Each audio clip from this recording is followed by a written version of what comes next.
Hey, what's going on, guys? Kitsune TCG here, back with another video, and we're going to look at an updated list for Madolche. Now, Madolche indirectly did get a few hits, thanks to the Ishizu cards kind of all going limited, and just kind of overall the hits to tier that took away a few of the tools that the deck used, but overall, it is still kind of a very strong deck. It does hit several kind of key pieces for other decks this format, and you have kind of a few different options that you're able to go into. So while the deck definitely is not overall as consistent as many of the top decks currently, it still does have a lot of options, and you can definitely see a lot of success with it, especially since a lot of people aren't going to necessarily be prepared for the deck overall at things like locals or even a regional level. So you can definitely kind of pilot it to some success. Looking at the deck, there's kind of very little changes, obviously just having to take out some cards and add some other things that, kind of help you survive in the Kashtira format that we're in. You still are maxing out on your Petting Cessor. This is obviously your best card, it's what you're using to go into any of your rank 4 plays. And you have now several different kind of options to special summon it, so not too huge of a concern there. Still 3 Angeli. Again, this is kind of another one that you can normal to go into Petting Cessor, or something that you are kind of summoning off of your Chakra mode. So you definitely want to max out 3 there. Now, Madolche is kind of the one that you have cut down to 2, just to kind of add some other things in. Obviously, on normal, you could grab Petting Cessor if it's what you've opened, but now it's really just kind of down to 2 because you have so many other ways to get to Petting Cessor that you don't want to brick on, drawing too many Madolches. So 2 is plenty. The deck will be consistent enough without it, without the third. And like I said, you definitely need to kind of include some other cards just to survive if you have to go to second. You are still doing 2 Massacre. Oftentimes, you're able to go through both of them in the same turn. Plus, if you happen to draw one, you still definitely want to make sure that you have one in deck. For the same reason, that's why you're also playing 2 Hootcakes. Obviously, this one, you only ever need 1 on the field, but, if you happen to draw it, there are plays that you can make with it, but those kind of rely on a few other things, so more often than not, you want to make sure that you're able to get one out of the deck, so you do still need to kind of play 2. And then the 1 of Pudding Sus, this one you still only ever need to run 1 of. You're able to get it out with Petting Cessor, so you're not worried about that one. You still are only doing 1 Salon now. I know back in the day you were running 3 of them, but because, again, like I said, this deck has so many more ways to special summon cards, the additional normal summon does not come up nearly as much. The, ability to set spells and traps when you shuffle back is pretty nice, and that is obviously one way that you're able to go into the Promenade. Chateau is, just a 1 of as well. You're able to search it in this deck extremely easily, so don't need to run more than 1. You are running the 2 Promenade because you are kind of able to go with a Promenade loop, just to be able to kind of get 1 pretty consistently, and you don't really need more than just the 2. If you're kind of running the 3rd, usually not going to come up. You want to make sure that the games end quicker than that, and this deck does obviously have a way of putting a lot of damage on board, so 2 is plenty for there. Now, as far as the Vernasylph cards, you are maxing out in many areas. We are still, running 3 of the Flourishing Hills. This one obviously can just kind of get you into, the duck, or if you happen to open the duck, you can kind of go about there. Plus, you are still running 1 Amazing Forest, because we are running, a ghost spell on the side, just things like that. You're able to, search out another earth monster. So definitely some kind of other additional options. Obviously all depends on your hand as far as what you're able to end on and grab. Just 2 Ash Blossom. Don't really need a 3rd. This is obviously in here mainly to hit Brain Infusion. You definitely can hit the Castelliotheosis card. Few kind of really good Ash targets, but overall, you're not needing to run more than just the 2. Plus, we want to kind of keep the deck limit down to a kind of reasonable, and I think 42 is the max that you want to be playing this deck before you start hurting any consistency. Just the 1 of Orange Light. there are so many Earth Fairies in this deck that, you still want to be able to run this as a one-of. It can still definitely kind of get you, a few kind of like pluses from there. So another really good kind of hand trap to have. And then you are still going to want to run the one Mudora and the one Keldo. Obviously, not being able to run more than one hurts overall, just because it was a really great interruption that you had in this deck. But, still being able to get the one of, it's still going to come up fairly consistently. They are Earth monsters, so you still are able to send them off of the Amazing Force, which is another reason why you want to run it. So you're kind of able to get those into your graveyard fairly often. And then just for more consistency, 3 Prosperity. There are many kind of things in the extra deck that you can kind of get rid of. Obviously, you're running multiple copies of, important cards like Chocolate Mode and Zeus to prevent Kashtira from banishing them. But, it is still definitely something you need in Prosperity. The one Called by the Grave, there's not a whole lot of hand traps running around, but there definitely are like a few kind of graveyard effects that you need to look out for. So I still think this deck does plus by running it. So I think it's still a kind of worthy inclusion, but this could maybe be one thing that if you wanted to take it down to closer 40 cards, you could take out. But I've definitely kind of seen it kind of used in some success. And then Imperm, obviously there are some hands where you don't see any of the Vernasylph cards, you don't see Angeli, and you're kind of having a hard rely on Promenade, so having some form of, interruption negate that you have that doesn't rely on putting a monster in the graveyard is going to be pretty important. So just kind of being able to run 3 impermanents is pretty good.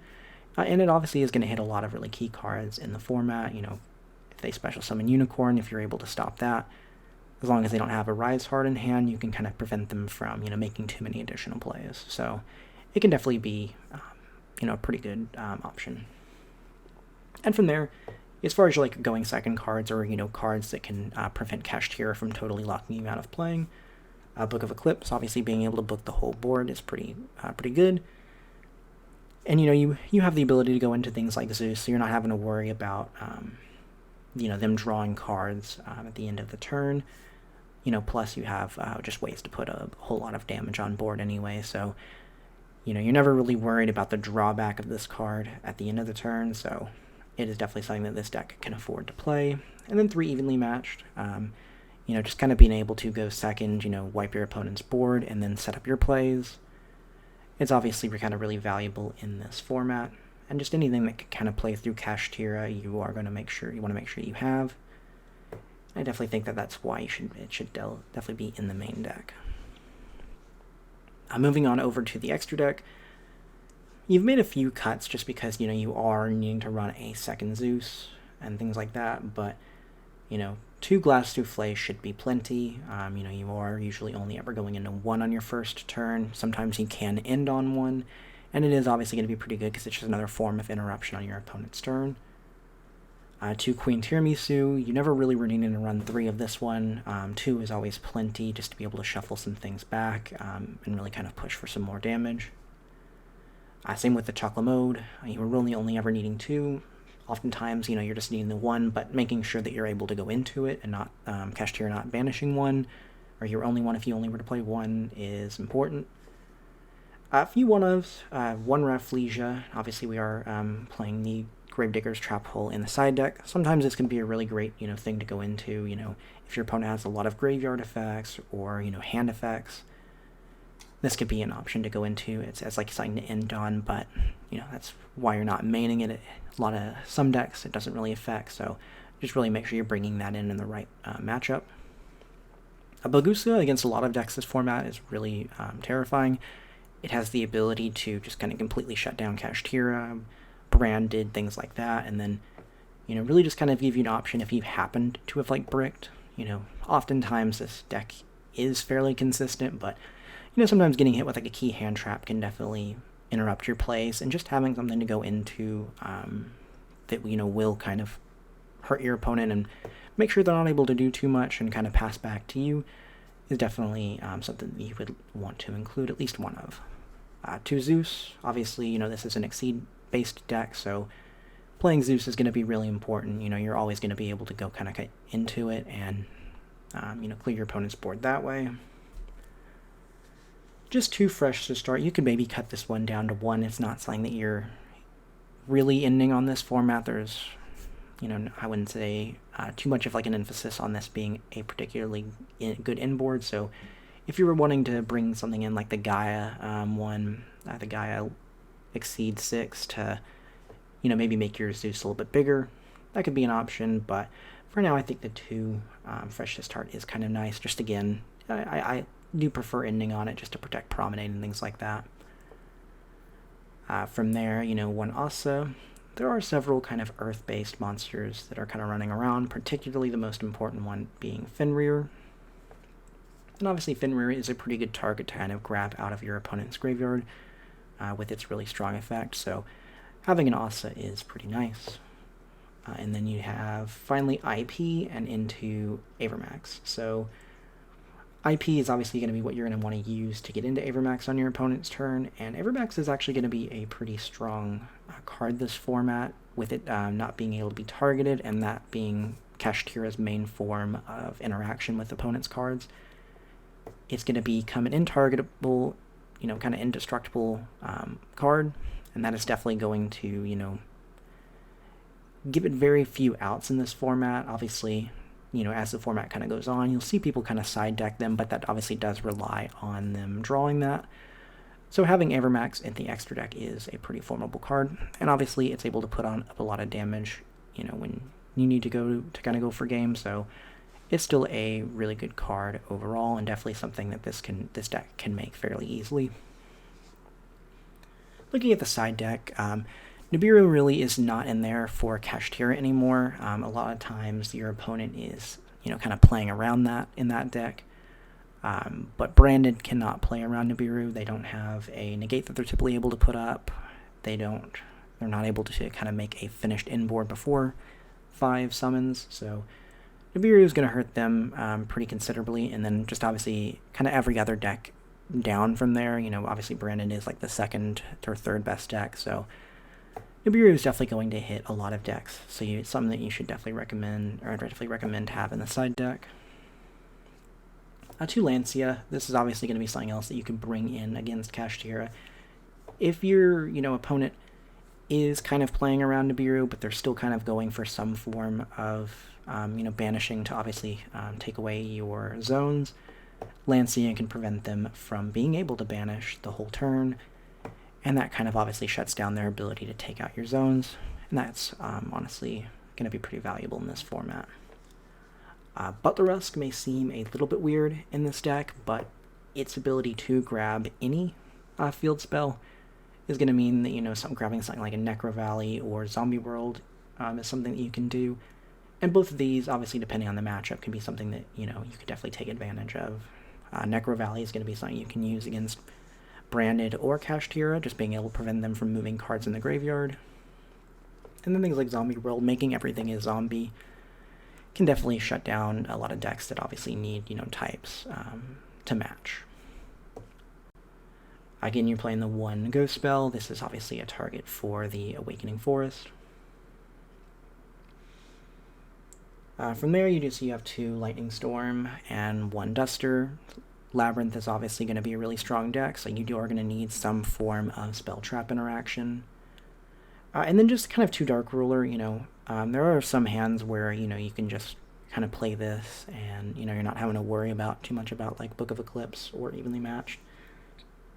Especially if they do have some form of like monster or negator interaction, so this can definitely be something that kind of comes up, so I think at least 2 of them are nice to have. And then finally, you do have that 1 Gravedigger's Trap Hole. Overall, I think the deck is still very strong. It's obviously rogue at best, just because it is not the most consistent, and it does have a lot of choke points. But if you are able to kind of, get the deck to go off and, end on your preferred board, it can compete with any deck at this point. Obviously, most decks in the format, negates are hard to come by, so, for a deck that does have a lot of ways to play through interruptions, this is obviously going to be a pretty viable strategy. And obviously, I know a lot of people really just enjoy the deck overall, and any way to play it, in any form of compatibility is going to be something that I know a lot of people are going to want to do. So I just thought I'd show off the deck list that I've been trying out and, what I kind of plan to take to some events. So And just let me know down below what you think, if you're playing anything different, or, if there's anything you'd recommend changing up in the strategy overall. I know, like I said, obviously there's a lot of really dedicated Madolche players out there, so I will see y'all next time. Thank you.